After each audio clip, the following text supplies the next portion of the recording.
O amor que ficou. Capítulo 1. O sacrifício de Dona Lourdes. Dona Lourdes era uma mulher de fibra. Criou sozinha 4 filhos, João, Marcos, Elisa e Clara, depois que o marido foi embora sem deixar explicações. Sem ninguém para ajudar, Dona Lourdes precisou fazer de tudo para alimentar os filhos. Ela lavava roupa de famílias ricas, fazia faxinas, vendia bolo na porta da escola e, às vezes, passava noites costurando roupas para as vizinhas. Nos dias mais difíceis, comia apenas o resto do arroz da panela para deixar a comida suficiente para os filhos. Mãe, a senhora não vai comer? Perguntava Clara, a caçula. Não, filha, já comi mais cedo. Vocês precisam crescer fortes. Dona Lourdes nunca reclamou, apenas seguia. Seus filhos cresceram, estudaram e começaram suas próprias vidas. João se tornou gerente de banco. Marcos, motorista de caminhão. Elisa, professora. Clara, a mais nova, não teve a mesma sorte. Não conseguiu terminar os estudos porque precisou trabalhar cedo, ajudando a mãe com as contas. Capítulo 2. A doença que chegou sem avisar. Com o passar dos anos, o corpo de Dona Lourdes começou a cobrar o preço de uma vida de trabalho pesado.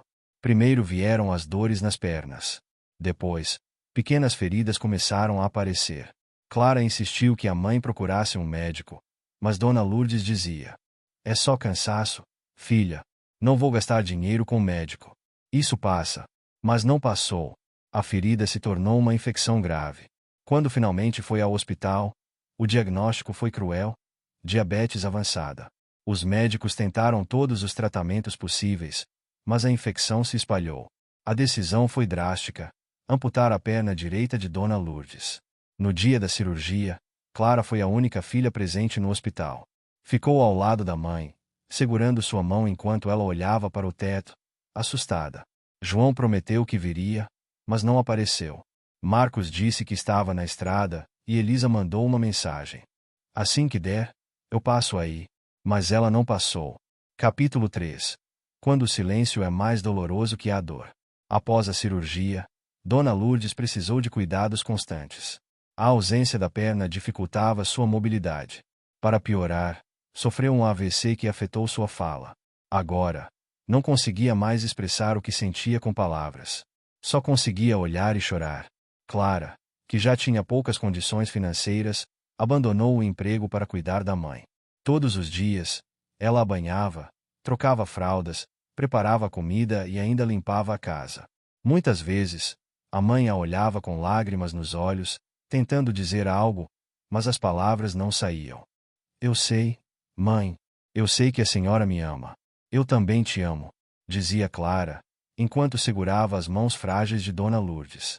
Os outros filhos sumiram, ligavam de vez em quando, mas apenas para perguntar: como está a mãe?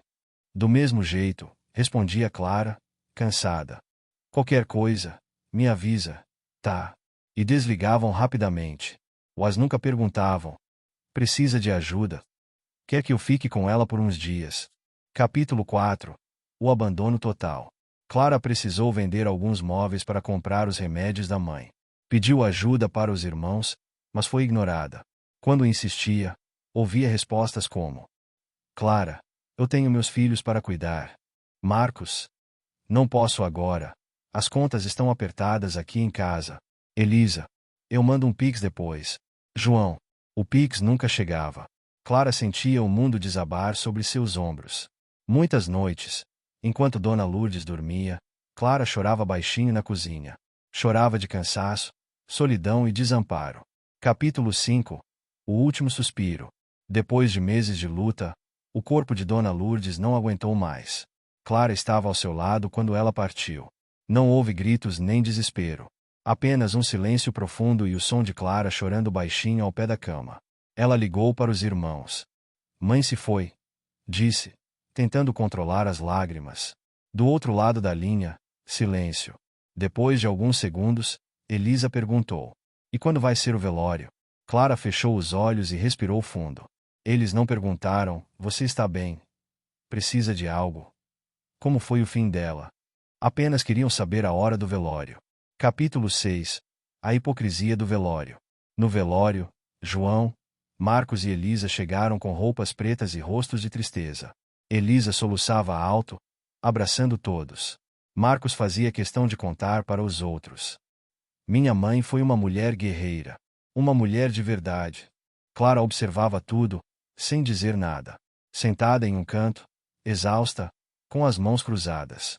Não tinha forças para discutir. Viu João abraçando as pessoas e dizendo: ela foi uma santa. Eu sempre quis estar mais presente, mas o trabalho me impedia.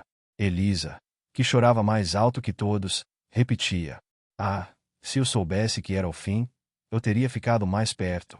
Clara ouviu, mas não se conteve. Vocês sabiam que era o fim. Ela não precisava de vocês agora no caixão. Ela precisava de vocês quando ainda respirava. Todos pararam. Elisa olhou para Clara, surpresa. Que grosseria! Clara, estamos todos sofrendo, disse Elisa, entre soluços. Vocês estão sofrendo por culpa. Eu estou sofrendo por amor, respondeu Clara. O silêncio voltou à sala. Ninguém mais disse nada. Capítulo 7. A divisão dos bens. Depois do enterro, os irmãos chamaram Clara para conversar. O assunto era previsível. Temos que resolver a partilha da casa da mãe, né? Disse Marcos.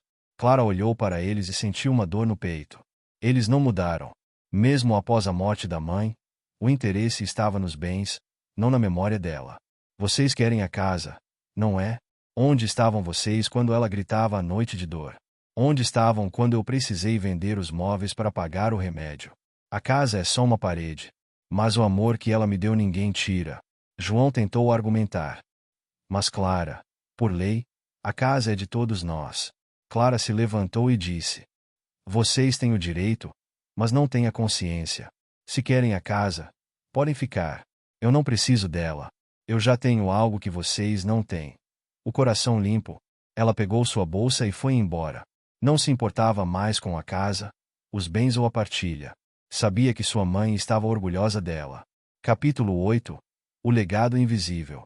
Clara recomeçou sua vida. Arrumou um emprego, alugou um pequeno apartamento. Todos os dias, antes de dormir, fazia uma oração pela mãe. Os irmãos, cada um voltou para sua rotina.